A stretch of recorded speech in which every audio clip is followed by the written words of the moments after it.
تم پرندوں سے دل بہلایا کرو، صبح گری اس آدمی کے لیے ایک خطرناک کھیل ہے جو عورت اور شباب کا دل دادا ہو۔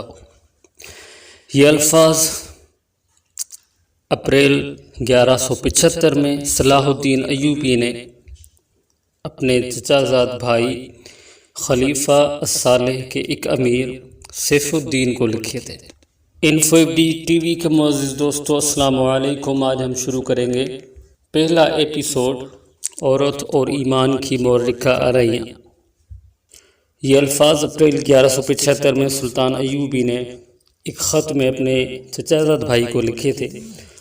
ان دنوں صلیبیوں نے در پردہ مدد اور زر و جواہرات کا لالچ دیا تھا اور صلاح الدین ایوبی کو شکست دینے کی سازش کی تھی۔ صلیبی یہی چاہتے تھے، تو ان مسلمان امراء نے مل کر حملہ کیا۔ صلیبیوں نے ان کی مدد کی۔ صلاح الدین ایوبی نے ان سب کو شکست دی۔ امیر سیف الدین اپنا مال و متاع چھوڑ کر بھاگا۔ اس کی ذاتی خیمہ گاہ سے رنگ برنگے پرندے، حسین اور جوان رقاصائیں اور گانے والیاں، ساز اور سازندے اور شراب کے مٹکے برآمد ہوئے۔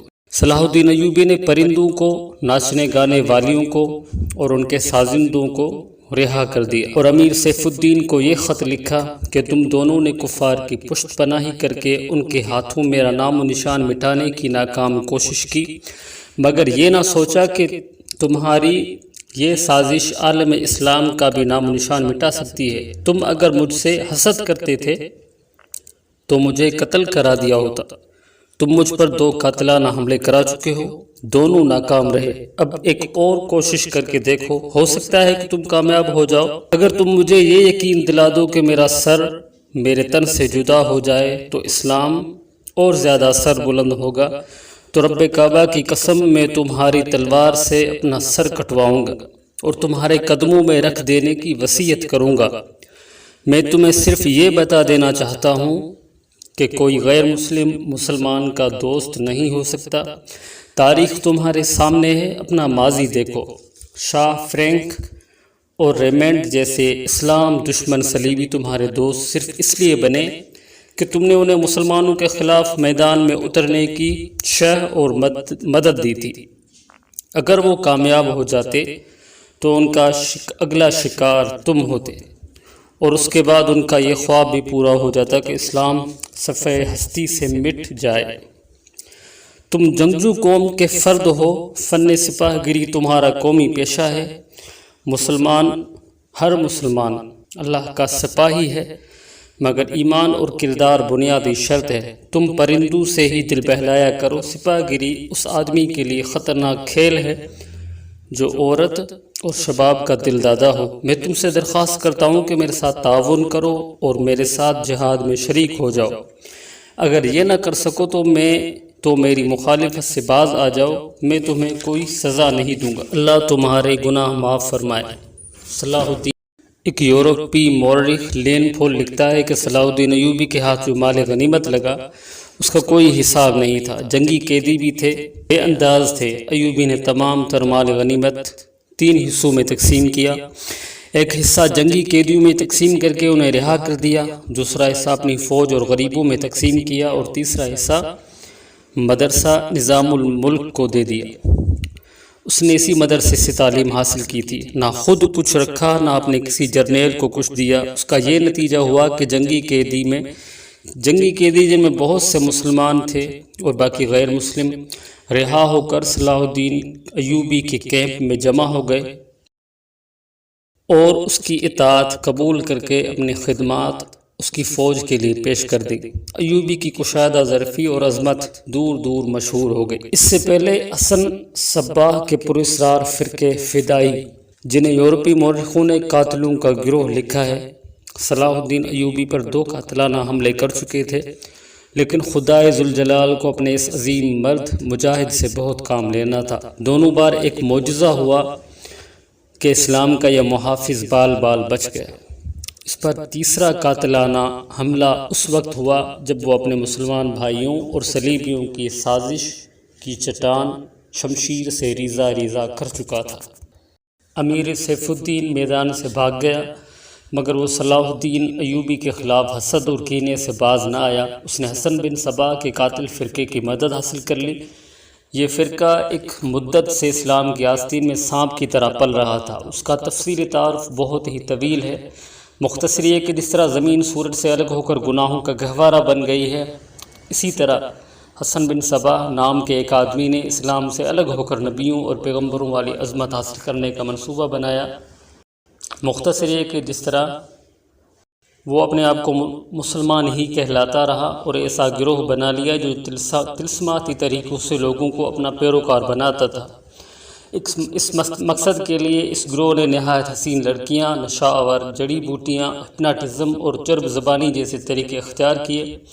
بہشت بنائی جس میں جا کر پتھر بھی موم ہو جاتے تھے۔